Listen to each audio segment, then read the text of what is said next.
మనుషుల చేత కానీ, సమస్యల చేత కానీ, ఇబ్బందుల చేత కానీ, కొన్ని పరిస్థితుల చేత కానీ నువ్వు బాధించబడుతూ ఉంటే నీతో దేవుడు చెప్పమని చెప్తున్న మాట, బాధించబడుతున్న నీ పక్షాన దేవుడు వేద్యమాడబోతున్నాడు. కొన్ని పరిస్థితులు ఒకవేళ నీ సంసారాన్ని చల్లాచెదురు చేశాయేమో.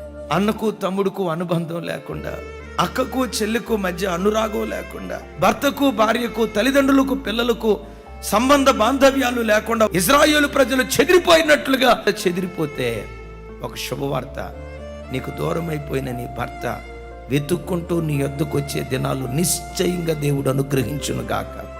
నేను కాదని వెళ్ళిపోయిన నీ భార్య వెతుక్కుంటూ నీ దగ్గరకు వచ్చే దినాలు యేసు నామములో దేవుడు అనుగ్రహించును గాక.